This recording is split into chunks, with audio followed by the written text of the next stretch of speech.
بسم الله الرحمن الرحیم. د هوریت رادیو درنو اوریدونکو د خواله رسنۍ ژوند او ټولنه بررسی مشکلات فردی و اجتماعی در زندگی روزمره. د دغو ستونزو لپاره دینی، سیاسي او ټولنیزو حل لارو پیژندل، ترویج ارزش‌های نیک و اصلاح عادات نادرست جامعه. د ایمان ځان جوړونې او لاسنیوي روحیه د خلکو ترمنځ پیاوړې کول. این همه در برنامه زندگی و اجتماع. ژوند او ټولنه هر شنبه 9 او 10 دقیقې بې ځلې تکراري، سه شنبه له 12 او 15 دقیقو تر 1 بجې پر همدې وخت له حریت رادیو اوریدلی شئ. زندگی و اجتماع.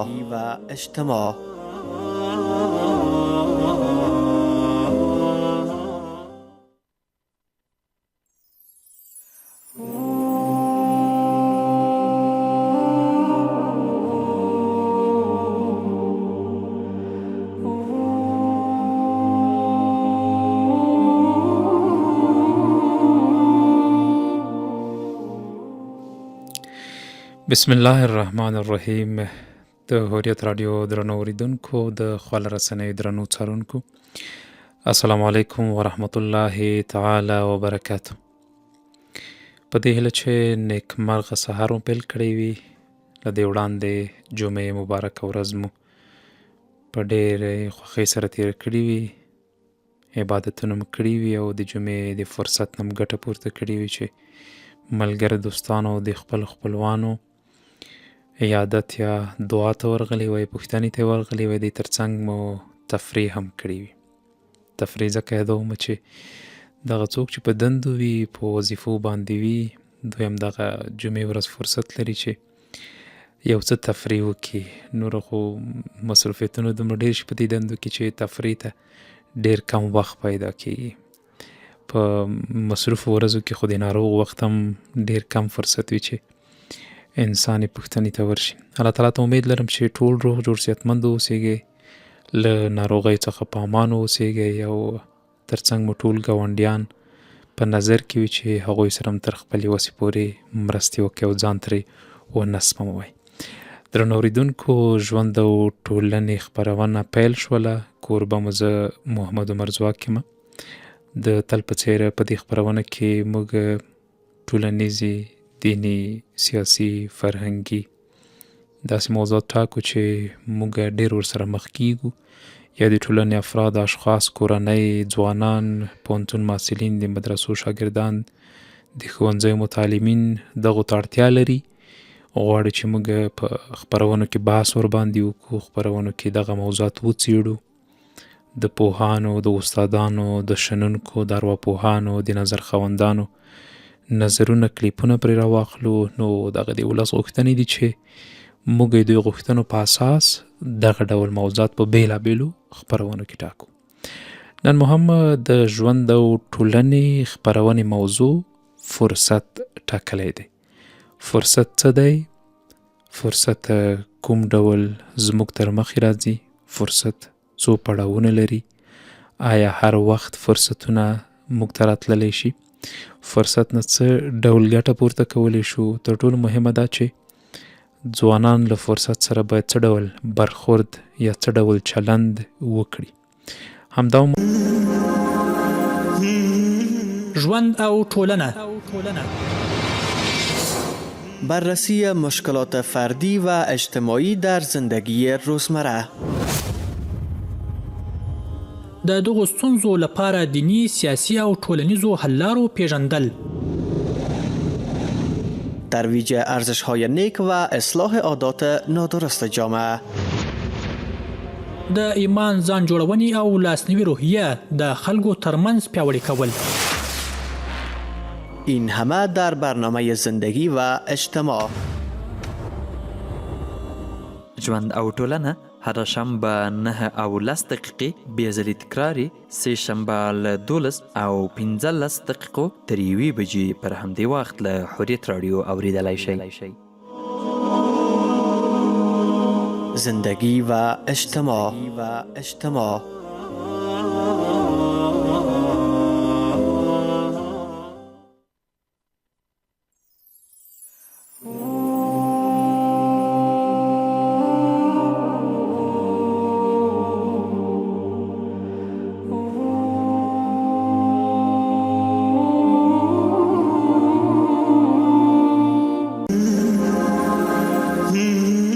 ژوند او ټولنه. بررسی مشکلات فردی و اجتماعی در زندگی روزمره. د دغو ستونزو لپاره دینی، سیاسي او ټولنیزو حل لارو پیژندل. ترویج ارزش‌های نیک و اصلاح عادات نادرست جامعه. د ایمان ځان جوړونې او لاسنیوي روحیه د خلکو ترمنځ پیاوړې کول. این همه در برنامه زندگی و اجتماع. ژوند او ټولنه هر شنبه 9 او 10 دقیقې بې ځلې تکراري، سه شنبه له 12 او 15 دقیقو تر 1 بجې پر همدې وخت له حریت راډیو اورېدلی شئ. زندگی و اجتماع.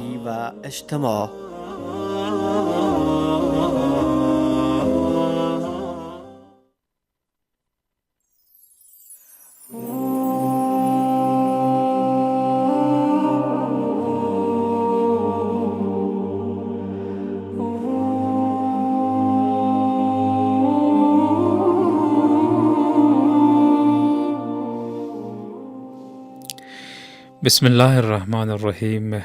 د حریت رادیو درنو اوریدونکو، د خواله رسنۍ درنو څارونکو، السلام علیکم ورحمت الله تعالی وبرکاته.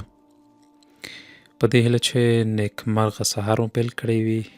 له دې وړاندې جمعې مبارکه ورځ مو په ډېرې خوښۍ سره تېره کړې وي، عبادتونه مو کړي وي او د جمعې د فرصت نه مو ګټه پورته کړې وي چې ملګرو دوستانو د خپلو خپلوانو عیادت یا دعا ته ورغلی وای، پوښتنې ته ورغلی وای، دې ترڅنګ مو تفریح هم کړې وي. تفریح ځکه یادوم چې دغه څوک چې په دندو وي، په وظیفو باندې وي، دویم دغه جمعې ورځ فرصت لري چې یو څه تفریح وکړي. نور خو مصروفیتونه دومره ډېر شي په دې دندو کې چې تفریح ته ډېر کم وخت پیدا کېږي. په مصروفو ورځو کې خو د ناروغ وخت هم ډېر کم فرصت وي چې انسان یې پوښتنې ته ورشي. الله تعالی ته امید لرم چې ټول روغ جوړ صحتمند اوسیږئ، له ناروغۍ څخه په امان اوسیږئ او ترڅنګ مو ټول ګاونډیان په نظر کې وي چې هغوی سره هم تر خپلې وسې پورې مرستې وکړئ او ځان ترې ونه سپموئ. درنو اورېدونکو، ژوند او ټولنې خپرونه پیل شوله. کوربه مو زه محمد عمر ځواک یم. د تل په څېر په دې خپرونه کې موږ ټولنیزې، دینی، سیاسي، فرهنګي داسې موضوعات ټاکو چې موږ ډېر ورسره مخ کیږو، یا د ټولنې افراد، اشخاص، کورنۍ، ځوانان، پوهنتون محصلین، د مدرسو شاګردان، د ښوونځیو متعلمین دغو ته اړتیا لري، غواړي چې موږ په خپرونو کې بحث ورباندې وکړو، خپرونو کې دغه موضوعات وڅېړو، د پوهانو، د استادانو، د شنونکو، د ارواپوهانو، د نظر خاوندانو نظرونه، کلیپونه پرې راواخلو. نو دغه د ولس غوښتنې دي چې موږ د دوی غوښتنو په اساس دغه ډول موضوعات په بېلابېلو خپرونو کې ټاکو. نن مو هم د ژوند او ټولنې خپرونې موضوع فرصت ټاکلی دی. فرصت څه دی؟ فرصت کوم ډول زموږ تر مخې راځي؟ فرصت څو پړاوونه لري؟ آیا هر وخت فرصتونه موږ ته راتللی شي؟ فرصت نه څه ډول ګټه پورته کولی شو؟ تر ټولو مهمه دا چې ځوانان له فرصت سره باید څه ډول برخورد یا څه ډول چلند وکړي. همدا موضوع ده. په دغو موضوعاتو به تفصیلي غږیږو. تاسو هم د خپرونې په نیمایي کې کولی شئ چې په همدې موضوع له موږ سره بحث وکړئ. که چېرته تاسو ته په ژوند کې کوم فرصت درغلی وي او تاسو هغه فرصت ضایع کړی وي، مس کړی مو وي، له لاسه مو ورکړی وي، او د خپل نظر باید له اورېدونکو سره شریک کړئ تر څو دویم فرصتونه له لاسه ورنه کړي. یا که چېرته کوچنۍ پیښې وي، تاسو هغه پیښه ځان ته په فرصت بدله کړې وي، هغه پیښه مو مثبته کړې وي. په ژوند کې داسې ډېرې پیښې شته دي، بیا به موږ انشاءالله مثالونه ورکړو چې د پیښه یو کس لپاره ډېره درنه تمامه شوې ده، اما ځان لپاره یې فرصت جوړ کړی دی. په دې پیښه کې ځان لپاره فرصت رامنځته کړی ده، اوس یو لوی ستوری ترې جوړ شوی ده. نو بعضې وخت هم داسې هم کېږي چې ځینې پیښې پر فرصتونو بدلیږي. بعضې وخت داسې هم کېږي چې موږ خپل فرصت په لاس کې لرو، ورور، پلار، د کورنۍ غړي فرصت په لاس کې راکړي چې ته درس ووایه، پیسې هم وي، هغه د چا په ساده اصطلاح مزې هم وي. مزې په دې معنی چې وخت ډېر را سره وي، خوراکونه هم ډېر منظم وي، سره چکر لپاره فرصت هم وي. نو ته یې دغه فرصت نه بې ګټه پورته نه کړې چې کلونه پوره کېږي، له ښوونځي، له کورس، له پوهنتون، له مدرسې فارغېږي، بیا چې کله ځان محاسبه کوې هغه څه دې نه وي زده کړي چې تمه او امید ترې کېږي. نو ځینې وخت بیا داسې هم کېږي. انشاءالله په همدې موضوع په تفصیلي غږیږو، له تعریف د فرصت نه پیلوو. مهمه دغه ده چې دغه هره موضوع چې ټاکلی کېږي باید سر کې لنډ تعریف ولري چې د معنا څه ده، مفهومي څه ده. د تعریف نه بیا معلومیږي چې څه اهمیت لري زموږ او د ټولنې لپاره، د څه په درد خوري. فرصت په ساده پښتو کې که لنډ تعریف کړم، د ښه وخت، موقع، چانس او یا داسې مناسبو شرایطو معنا لري چې پکې یو کار د ترسره کولو، پرمختګ او یا بریا امکان وي. او فرصت هغه مناسب وخت، حالات یا شرایط دي چې انسان ته د پرمختګ، بدلون او بریا امکان برابروي. بیا فرصت تل یوازې یو ښکاره دروازه نه وي، بلکې انسان لپاره هغه زرین چانس دی چې د تر مخې ورغلی وي. دا یې لنډ تعریف شولو. په دې کې څو شیان ډېر مهم وو دغه تعریف کې. یو په دې کې د ښه وخت ده چې تا ته ښه وخت په لاس درشي، موقع په لاس درشي، چانس په لاس درشي، او داسې یو مناسبو شرایطو کې دغه په لاس درشي ستا هېڅ تصور هم نه وي کړی. ته یا ډېر په اضطراب کې وي، یا ډېر په فشار کې وي، یا داسې فرصت وي چې ته بېکاره وي. داسې ډېر شوي دي. دغه کې یو مثال در کومه. داسې وخت هم کېږي چې یو څوک د کار نه ستړی ستومن راشي، کور کې ناست وي، یو بل کس راشي دروازه ورټکوي، ورته وایي چې فلاني سره کار ده، دی ستړی ستومن د کار نه راغلی او کار یې خلاص کړی ده. فلانی غواړي چې دغه کار مخته ویسي، که ته کولی شې راځه ښه فرصت ده. که تا لټي وکړله، تنبلي دې وکړله چې نه زه ستړی یم، زه باید لږه دمه شم، یو کار مې ډېر ترسره کړی دی، د خپلو کارونو ستړی ستومن راستون شوی یم، یو 2 ورځې یا یو 2 ساعته به دمه کوم. نو دغه فرصت د لاسه ورکړلو. نو مونږ وایو چې هم چاپېریال درته مناسب شوی وي، هم موقع په لاس درغلی وي، او هم شرایط برابر وي. نو بهتره بیا دغه ده چې دغه فرصت له لاسه ورنه کړي. فرصت څه ډول موندلی شو؟ تر ډېره پورې موږ نه په د ټولنیزو رسنیو کې دا پوښتنې ډېرې کېږي. موږ چې کله کومې خپرونې د دغو رسنیو له لارې خپروو یا یې د اورېدونکو سره شریکوو، دوی پوښتنه دا ډېره کړې چې فرصت له کومه راځي، فرصت څه ډول موندلی شو. دا مهمه ده. فرصت چې دا تل په ښکاره ډول نه وي، ځینې وختونه د ستونزو یا ننګونو تر شا هم پټ وي. دغه کې یو مثال ورکومه، د کرکټ د برخې یو مثال زه ورکومه. په یو وخت کې د فکر کومه د انګلینډ یو بالر و، دی نوی کرکټ ته راغلی و. نو په دې 2012 کال و، غالبا شاوخوا 2012 و. دنې د هند یو لوبغاړي په 6 بالو باندې 6 چکي یا 6 ووهي. نو خلکو دا فکر کولو چې شاید له دې وروسته به دی بیخي په کور شي، یا به د خلکو له سترګو وغورځېږي، یا به د رسنیو له سرټکو وغورځېږي. که چېرته رسنۍ کې سرټکی راځي، همدغه به وي چې دا خو ماغه بالر دی چې 6 ورباندې لګېدلي دي، او شاید دی ناراحته شي، دی ستړی شي، بالاخره کرکټ ته الوداع یا کرکټ پرېږدي. خو ده دا ځان لپاره فرصت وګڼلو چې زه څنګه کولی شم چې بدلون وکړم، زه څنګه کولی شم چې دغه منفي حادثه په خپل ځان ته مثبته تمامه کړم. هماغه شولو چې دی د وخت سره د نړۍ تر ټولو خطرناک بالر تمام شولو چې په هماغه وخت کې تر ډیره پورې په نړیوال کرکټ کې ډیرې ویکټ هم اخیستې وي. په افغانستان کې هم ډیر مثالونه دي، یو څوک له چیلنج سره مخ کیږي نو دغه چیلنج ځان ته په فرصت بدلوي. نو موږ او تاسو وایو چې د فرصتونو نو څنګه موندلی شو. د فرصتونو موندلو لپاره لاندې لارې چارې باید موږ او تاسو وکاروو. همیشه له دغو نه باید موږ او تاسو ګټه واخلو. تل باید موږ او تاسو بیداره واوسیږو، ویښ وو. ویښتیا یعنې موږ او تاسو باید د غفلت په خوب ویده نه شو. ویښتیا په دې معنی چې خپل چاپېریال د کار بازار او ټولنیز دغه ټولنه کې څه تېرېږي دا باید ته مطالعه کړې، تی وګورې. رسنۍ باید ته مشاهده کړې، رسنۍ ته باید واورې، حالات ته باید وګورې څه روان دي، څه تېرېږي، د خلکو تقاضاوې څه دي، خلک څه غواړي، اړتیا یې څه ده، د حالاتو اړتیا څه ده، حتی موسمونه څه غواړي. موږ دغه 4 موسمه چې لرو فصلونه، هر فصل ځان ته خپل بازار لري، په هر فصل کې خپل ځان ته فرصتونه وي.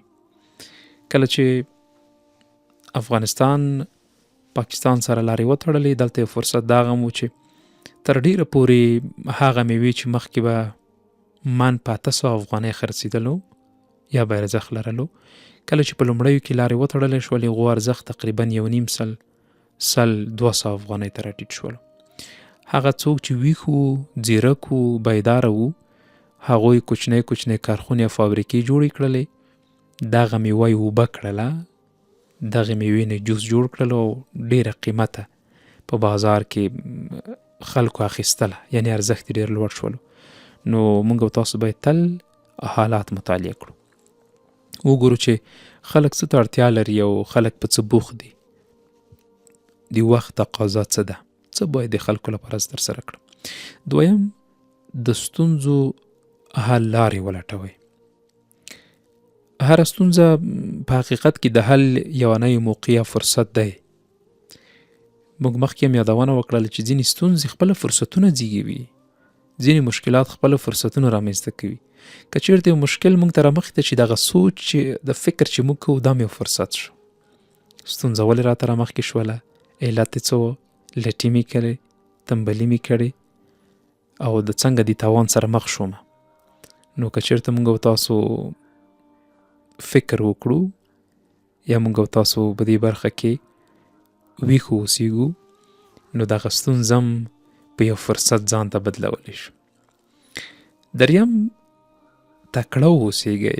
د نویو شیانو زده کول، پوښتنو کول او نویو خلکو سره د لیدو لپاره تل لیواله اوسیږئ.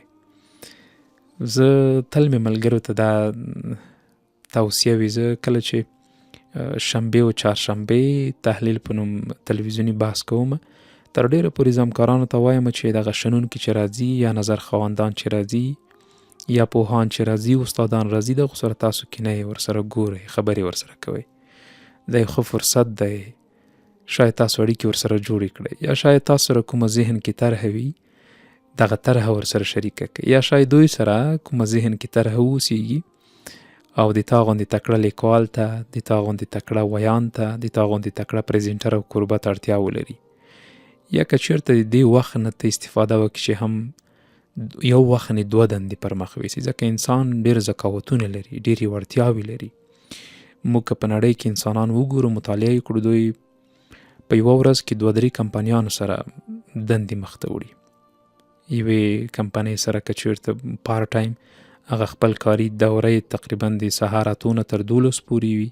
په افغانستان کې معمولا د سهار 8 نه تر 5 او 4 پورې وي. نورې نړۍ کې به د کاري دورې 2 وي یا 3 وي. سهار د 8 نه تر 12 پورې، بیا 12 نه تر 5 پورې یا 7 پورې، بیا غنه بله دوره شپې تر 9 وخته پورې وي. نو موږ کولی شو چې له دغه نه ګټه واخلو، دوی سره شناخت وکړو، دوی سره ملګرتیا جوړه کړو، دوی د کار او تعلیم او تحصیل پوښتنه وکړو. نو دغه نه هم ډېرې ښې اړیکې جوړېږي. او بل مهمه دا چې موږ او تاسو باید هنرونه زده کړو، په یو مسلک باندې اکتفا باید ونه کړو. زه باید دا فکر ونه کړم چې زه ژورنالیست یم، فقط باید د مایک تر شا کښېنم، خبرې وکړم، نصیحتونه وکړم، د بل چا نقل قولونه ووایم، د خپرونې پر موضوعاتو بحث وکړم. نه، ځکه چېرته هڅانده، ځیرک، ویښ، بیداره، فعاله، متجسس مطالعه کوونکی واوسېږم، زه باید دې ترڅنګ ګرافیک ډیزاین هم زده کړم، زه باید دې ترڅنګ د خپرونې یو ښه طراح کوونکی هم شم، زه باید دې ترڅنګ یو ښه پروډیوسر هم شم. نو موږ او تاسو باید هیڅ وخت په یوه برخه باندې اکتفا ونه کړو.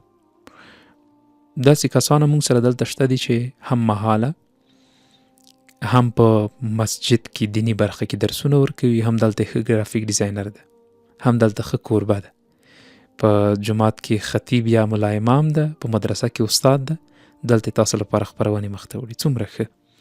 نو انسان باید تل دا فکر وکړي چې دی باید په یوه برخه باندې اکتفا ونه کړي، دی باید یو هنر هم زده کړي، دی باید یو کسبي هم واوسېږي. نو دا یې د فرصتونو یو بله برخه شوه، بل شاخص شولو. څلورم، خپل هدفونه وټاکئ. زه څه لپاره جنګېږم، څه لپاره دغه وخت مصرفومه، څه ته په تمه یم. که موږ چېرته دوه ډوله دغه جوړ کړو، هدفونه جوړ کړو، یو لنډمهاله دي یو اوږدمهاله دي. نو موږ او تاسو به دغه خپل ژوند چې څومره عمر که موږ ترې خبر خو نه یو چې موږ 15 کاله عمر لرو، 10 کاله عمر لرو، خو د څومره چې موږ او تاسو ژوند کوو، که دوه ډوله ځان لپاره اهداف جوړ کړو، موږ او تاسو به بریالي وو. لومړی دا چې لنډمهاله هدفونه وټاکئ.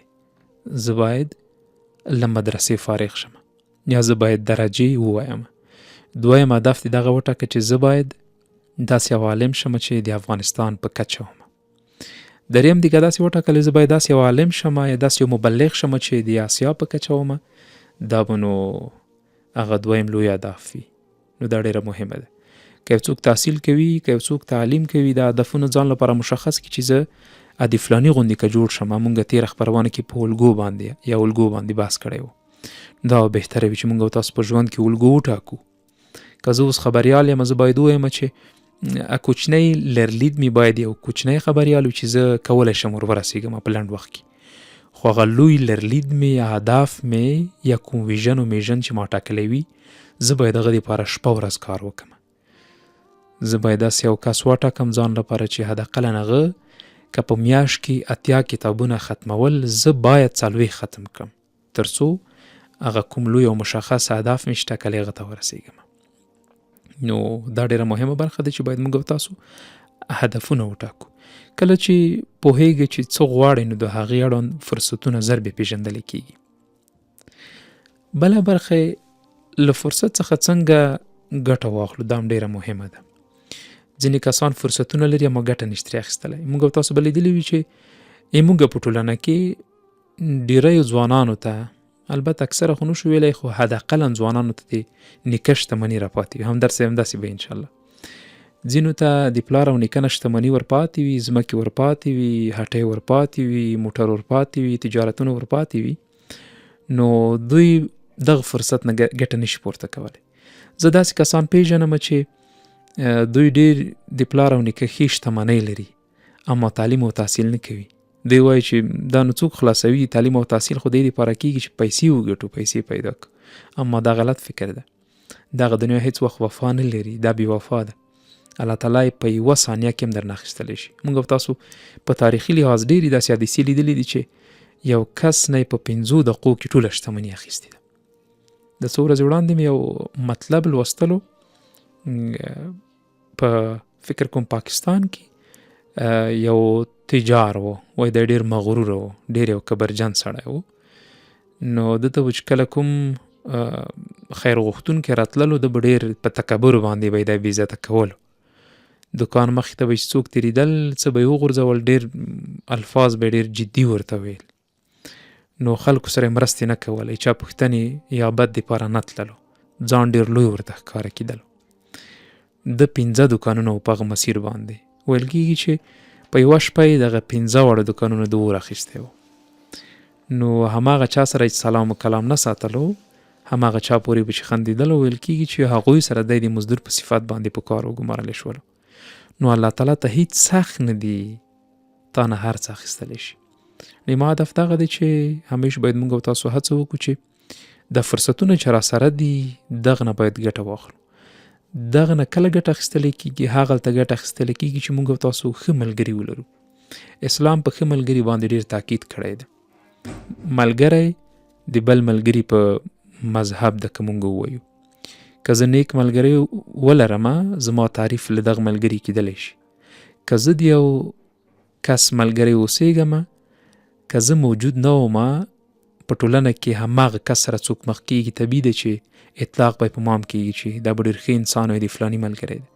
که زه بد اوسېږمه اطلاق به یې دا کېږي چې دا خو د فلاني ملګری دی ډېر بد، دغه ډېر بد دی، دی به هم شاید هماغه وي، رنګ به یې ترې اخیستی وي. نو باید موږ او تاسو په ژوند کې ښه ملګري ولرو تر څو چیلنجونه هم ځان ته په فرصتونو بدل کړو. د اندېښنې شېبې ځان ته فرصت وګرځوو، د خفګان شېبې ځان ته فرصت وګرځوو. نو دا ډېره مهمه ده. درنو اوریدونکو تاسو هم برخه اخیستلی شئ له موږ سره. د سټوډیو 3 شمېرې دي 0 915 885 0 915 885 0 885 885. تاسو هم کولی شئ مستقیم موږ سره وصل شئ او په فرصت باندې راته وغږیږئ. ژوند کې مو که چېرته فرصتونه له لاسه ورکړي وي د یو توصیې په شکل موږ سره شریک کړئ چې هغه څوک دا خپرونه اوري هغوی هم دغې برخې ته متوجه اوسېږي چې فرصت نه څه ډول ګټه واخلي. ګټه اخیستنه د فرصت په موندلو سربیره د هغې کارول خورا مهم دي. د ګټه اخیستنې لپاره لاندې ټکي باید په پام کې موږ او تاسو ونیسو. لومړی فوري اقدام وکړئ. ما مخکې درته ویلي چې یو څوک راځي ته د یو کار نه ستړی ستومان راشي، دروازه ټکولی کېږي، درته وایي چې محمود غواړي چې تا ځان سره مزدور وګماري دي، 10 ورځو دپاره دومره پیسې دي. ته نه ځواب مه ورکوه، فکر او سوچ وکړه، هغه نه وروسته دغه عمل وکړه، خپله خبره دې بشپړه کړه. نو بهتره دا ده زه به د اړیکې ته ځواب ورکړم. السلام علیکم ورحمت الله وبرکاتو. السلام علیکم ورحمت الله وبرکاتو. ښه اړیکه پرې شوله. نو تاسو اقدام وکړئ، چټک اوسېږئ. ولې؟ ځکه چې فرصتونه د وریځو په څیر تېرېږي. کله چې مو یو ښه فرصت ولیده ژر تر ژره عمل وکړئ، انتظار مه کوئ. امکان دی ولري چې دی تاسو له لاس نه وځي، بل کس لاس ته ورشي. دې کې یو بل مثال ورکوم. د کابل کې دا مثالونه ځخ ډېر دي. کله چې تاسو ښار ته ځئ یو توکی بیه کوئ، زه د بوټونو مثال ورکوم. بوټونه بیه کوئ په لیلامي کې، درته به یې کړي 500 افغانۍ وي، نو ته ورته وایې چې 300 افغانۍ در کومه. په دې وخت کې تا او د پلورونکي ترمنځ 2 دقیقې چنې وهلی کېږي. په دې وخت کې چې کله ته روانېږي بل کس راځي اخلي، نو تاسو کوشش وکړئ کله وارې چټکتیا هم وکړئ. چټکتیا حکمت پکې وي. نو دا هم د فرصت د لاسه نه ورکول یو لومړنۍ لاره ده. دویم موږ او تاسو باید تل چمتووالی ولرو. مخکې مې درته ویلي چې موږ او تاسو باید تل مشاهدات وکړو، رسنۍ واورو، د ټولنې نبض مطالعه کړو، د خلکو کاروبارونه وګورو، د خلکو اقتصادي مشکلات وګورو، د خلکو د ژوند سطحه مطالعه کړو. دغه چې هر څه تاسو سره په ذهن او فکر کې وي نو بیا فرصت نه درنه ضایع کېږي، فرصت نه ته ګټه اخیستلی شي. چمتوالی څه ډول ونیسو؟ چمتوالی د پوهې او مهارتونو په زیاتولو سره جوړېدلی شي. ما مخکې د ګرافیک ډیزاین مثال درکړلو. په افغانستان کې دا ځوانان هم شته دي چې په کور کې ناست دی، د میاشتې 1,00,000 افغانۍ عاید لري، د کومې برخې نه لري. دوی ګرافیک ډیزاین زده کړی دی، دوی لیکوالي زده کړې ده، دوی د اونیزې محلنۍ یا د مجلې ډیزاین زده کړی دی. آنلاین پروژې اخلي، 300-400-500 ډالر ښه کور کې تقریبا په 1 اونۍ کې خلاصوي، په 2 اونیو کې. هغه ته دلته تقریبا په 1 اونۍ کې 50-60 ډالر پاتې کېږي. نو موږ او تاسو باید مهارتونه زده کړو. مهارتونه ډیر مهم دي چې دغسې موږ او تاسو ذکاوت هم لوړېږي او فرصتونه هیڅ وخت زموږ او تاسو له لاسه نه وځي. حتی بل کس لپاره موږ او تاسو مثمر تمامېدلی شو چې دوی ته هم د کار کولو یوه زمینه مساعده کړو، دوی ته هم د حلال نفقې یوه ذریعه موږ او تاسو وګرځو. بل مهم دغه دی چې موږ او تاسو له خطرونو تر ډېره پورې ډارېږو. همدرد صاحب داسې هم کېږي که نه، همدرد صاحب تخنیک را سره ناست ده نو راته مخامخ ده، ځکه زه همدرد صاحب ډېر یادوم. داسې هم کېږي چې مونږ او تاسو پیسې هم لرو، د کار تی نه لرئ خدای به یې درکړي. مونږ او تاسو پیسې هم لرو، ښه پیسې نه لري صحیح ده، بل ځای نه شروع کومه. مونږ او تاسو طرحه لرو، طرحه مو جوړه کړې ده د کار لپاره.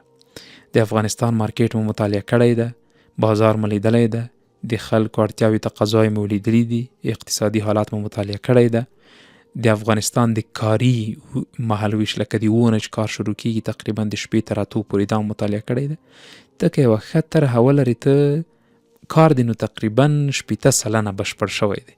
فقط یو زړه کول غواړي چې ته د دغه طرحه په 50,000 الا 10,000 افغانۍ باندې عملي کړي. فقط یوه هڅه، یو کوشش ته کولی شي.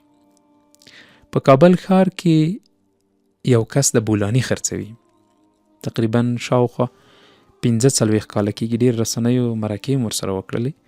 نو ده همدرد صاحب کیسه کوله چې ما کورني اړو دوړ چې په افغانستان کې وو، خپل منځي جنګونه وو، په یغ وخت کې مې دغه پیرکي بولاني په کشري کې خرڅول، په سر باندې مې ګرځول. وایي دا به کور کې زما مېرمنې پخول یا میلونو پخول، ما به په ښار کې خرڅول، په ښار کې البته. وایي لومړۍ ورځ مې ځان سره ښار ته 10 دانې وړي وو، د 10 دانې په ټوله ورځ کې خرڅ شول. په دویمه ورځ مې د 22 دانې کړل، همداسې ورو په ورو. حتی وایي داسې وخت هم راغلی و چې زه به کور ته 4 دفعې د ورځې راتلمه، دغه 30 دانې به ما 4 دفعې وړل، دا به بیا هم راپسې خلاص شول. خلک غوښتنې به ډېرې وي. اوس هماغه کس سره په دې دکان کې، په دې کار کې د 14 کورنیو کسان مصروف دي. هماغه کس اوس ښه د کابل د بولاني فروشانو په سطح یو ښه کوچنی تجارت شروع کړی ده. دی دوکانونو ته تر ډېره پورې بولاني رسوي. نو هدف مې دغه و چې مونږ او تاسو باید خطر ومنو.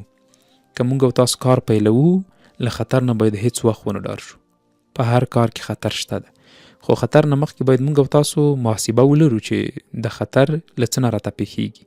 زه باید لومړی کې کوچنی قدم واخلم تر څو له لویو ستونزو او خنډ سره مخ نه شم، بیا تاسو له خطر نه بچ کېدلی شئ. دا ویل کېږي چې ډېر لوی فرصتونه یا ډېر لوی کارونه خطرونه ځان سره لري. که تاسو لوی کار پیلوئ، له خطر نه خالی نه ده، خو دا خطر په فرصت هم بدلیدلی شي. که تا ته خطر متوجه شي، په ټولنه کې د خلک هم ښه پېژنې، ښه دې درک کولی شي. که ته بیا چېرته دا توان وکړې، آینده کې د که بیا کار شروع کړلو، ته د یو لوی زړه څښتن باندې پېژندلی کېږي. اړیکه به راواخلمه. السلام علیکم ورحمت الله وبرکاتو. ښه بدبختانه چې دا اړیکه هم پرې شوله. نو له خطرونو څخه هیڅ کار خالی نه ده. حتی که موږ او تاسو تعلیم او تحصیل هم کوو، دا هم خپل خطر ځان سره لري. خطر یې څه دی؟ ما چې کله له ښوونځي فارغ شوم، د خپل مثالونه ژوند کې ډېر ورکوم. ښه هم ده چې انسان کې کوم منفي مشکلات یا ستونزې پې تېرې شوي وي، دغه ستونزې که دی د اصلاح دپاره خلکو ته وایي، بهتره ده، ډېره ښه ده. زه چې کله له ښوونځي فارغ شوم، زه فلزکارۍ دوکانم و، دروازې د کټاري مو جوړولې، تر اوسه پورې شته ده. نو ورور مې کېنولم چې ته که پوهنتون وایې، کور کې مشکلات زښت ډېر دي، دا یو چلنج ده. که پوهنتون وایې، طبیعي ده چې ته به کابل نه ځې بل ولایت ته، حتما به تا نه 5-6 زره افغانۍ د اتاق، د کتابونو، خرڅ و خوراک، ټلیفون کارت، ملګري دوستان، برق بیل، د اوبو د هر څه مصرف کېږي. نو ځان سره فکر او سوچ وکړه، پوهنتون ویلی شي که نه، یعنې یو ریسک و چې ما واخیستلو. تاسو باور وکړئ 2 شپې زه ژړېدلی یم، سوچ او فکر مې کړی چې زه څه وکړم. 2 زړه ومه، کور کې مشکلات دي، ستونزې دي، کلته زه ولاړ شم ورور مې تنها کېږي، دلته مو کور کې نفوذ د کورنۍ سره ډېر د څه وکړم. بالاخره توکلت علی الله، پرېکړه مې وکړه چې زه باید پوهنتون ووایم. هماغه و چې کله ولاړم، ریسک مې واخیستلو، نو ځان مې دغه تر دې ځای پورې رسولی ده. نو هر کار یو ریسک لري، که تعلیم دی، که تحصیل دی، کار څه دي. السلام علیکم ورحمت الله وبرکاتو. ښه نه پوهېږم دا اړیکې ولې پرې کېږي. بله مهمه مسله مخکې مې یادونه وکړه، تاسو باید یو ډله ځان سره ولرئ، یو ډله باید جوړه کړئ، شبکه، نیټورک، یو جال د ملګرو یو ټولی باید تاسو ولرئ، هم فکره ملګري باید ولرئ. هر څوک ټولنه کې له ملګرو دوستانو سره کینی، ناسته پاسته لري، که هغه په مسجد کې وي، که هغه په ښوونځي کې وي، که هغه په مدرسه کې وي، که په لاره وي، دکان تر مخې وي، که په هر ځای کې وي، ملګري دوستان یو ټولی موجود وي. تاسو هڅه وکړئ دغه ساعتونه چټي مه ضایع کوئ، په یو کار باندې فکر وکړئ، سوچ وکړئ، تاریخ مطالعه کړئ، د پوهانو نظرونه وګورئ، هغه چا چې په ژوند کې تاوانونه کړي وي هغوی مطالعه کړئ، تاوان یې ولې کړی و، هغه چا چې له کوچني کار نه یو څه پیل کړي دي، لوی تجار شوی دی، لوی پانګوال شوی دی، هغه مطالعه کړئ. د څوک چې تجاران دي دا داسې نه و چې اوانه دا رالوېدلي دي تجار شوی ده، نه، دوی زحمتونه ویستلي دي. تاسو که چېرته افغاني پانګوال مطالعه کوئ، دوی د $200 څخه کار شروع کړی دی. موږ او تاسو افغانستان کې داسې یو پانګوال لرو چې د په یو مرکه کې ویلي و چې ما $200 پانګونه وکړله، اوس دی میلیاردر دی. نو تاسو هڅه وکړئ چې دغه وخت غنیمت وګڼئ، وخت له سرو زرو قیمتي وګڼئ، وخت ډېر ارزښتمند دی. موږ او تاسو تر ډېره پورې چې په افغاني ټولنه کې ځوانان ګورو، وخت ډېره بس مصرفوي، ټوکې ټکالې مسخرې خاندي، بالخصوص دغه دکانو مخې ته خو بیخي ډېر ځوانان ټولی ټولی ناست وي. زه دومره افسوس کوم، دومره افسوس چې حد نه ډېر. داسې کسان هم شته دي چې دوی دکانو تر مخې تقریبا 15 کلنه ځواني خاورې کړي مالته ناست وي. نو بهتره به دا وي چې موږ او تاسو د دغې ځوانۍ قدر وکړو. د ځوانۍ پوښتنه به رب کریم یوه ورځ له موږ کوي. که موږ او تاسو په ژوند کې ښه ملګري ولرو، کاروباري ملګري ولرو، متحرک متجسس ملګري ولرو، تعلیم یافته ملګري ولرو، موږ او تاسو به نسبتاً ښه ژوند ولرو، بد ژوند به نه وي. بهتره دغه دی چې وخت مه ضایع کوئ. بله برخه یې دغه ده چې تر اوسه پورې موږ په همدې برخه کې لګیو چې د فرصت څخه څنګه ګټه واخلو. وروستی یا درېیمې د فرصتونو بیلګې د زده کړې له لارې لاسته راځي. مخکې مې هم په سرسري یادونه وکړله، تاسو باید سکالرشیپونه وګورئ، تاسو باید آنلاین کورسونه وګورئ، تاسو باید آنلاین ورکشاپونه وګورئ، تاسو باید د کار فرصتونو په لټه کې شئ.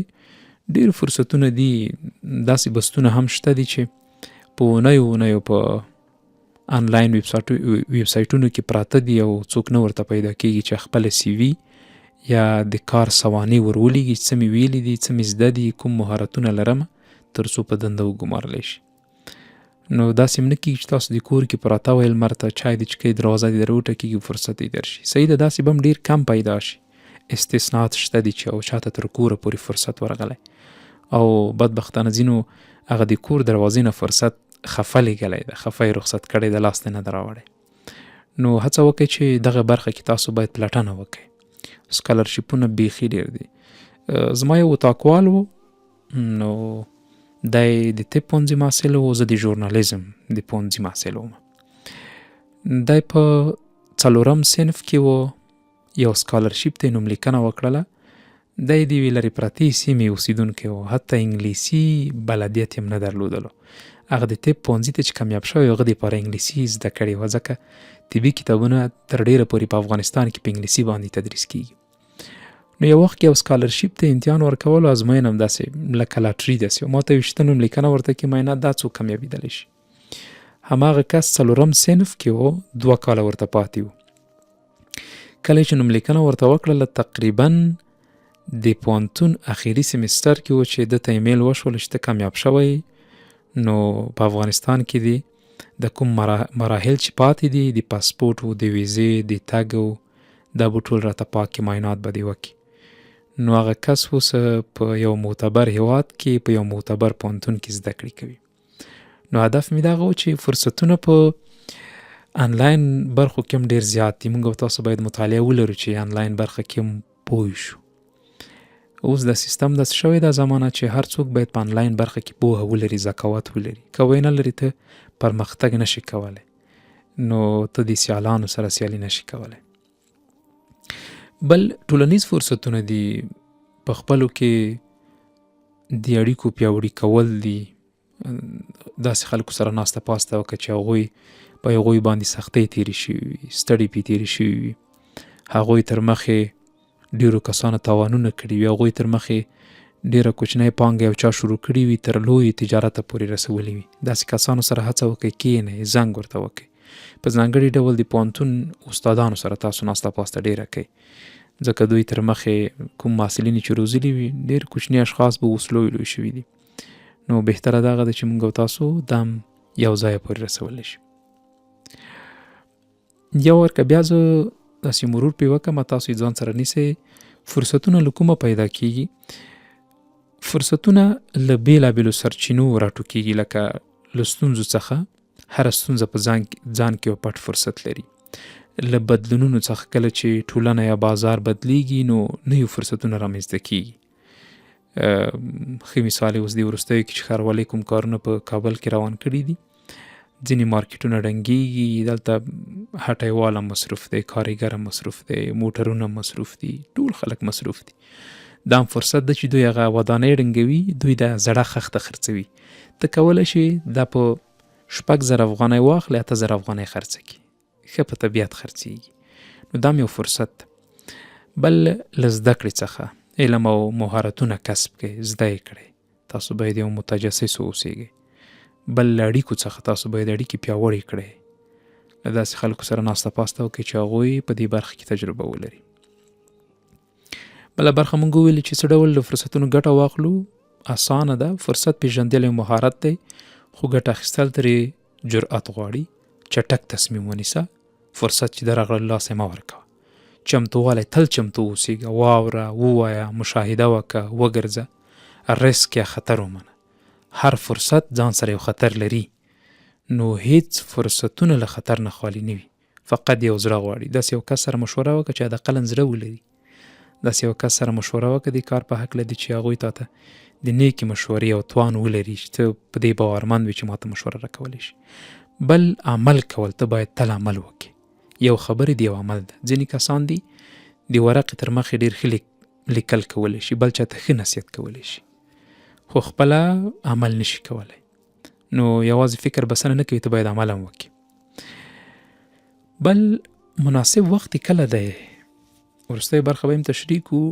ډېر خلک فکر کوي چې سم وخت باید راشي او زه باید هغه سم وخت ته انتظار شم تر څو فرصت هم راته رامخکې شي. نه، هر وخت مناسب وخت دی. مناسب وخت اکثر هم دا اوس وي، هم دا اوس چې ته کور کې ناستې، موټر کې ناستې، راډیو اورې، په هټۍ یا دکان کې ناستې، سوپر مارکیټ کې راډیو اورې. دا اوس فرصت دی. سوچ وکړه، فکر وکړه. پاکستان سره ټولې لارې تړل شوي دي. ته هټۍ لرې، ایران نه ښه کاروبار شروع کولی شي، تاجکستان نه ښه کاروبار شروع کولی شي. افغان بازارونه په منځنۍ اسیا هیوادونو کې جوړ شوي دي. نو ته کولی شي چې که پاسپورټ ونه لري په تذکره باندې هم ولاړ شي. همدا اوس ته باید شروع وکړي. که ډېر انتظار وکړې فرصت له لاسه وځي، نور خلک را پیدا کېږي، هغه کار مخته وړي. نو بهتره دغه ده چې سر له همدا اوسه یې پیل کړي.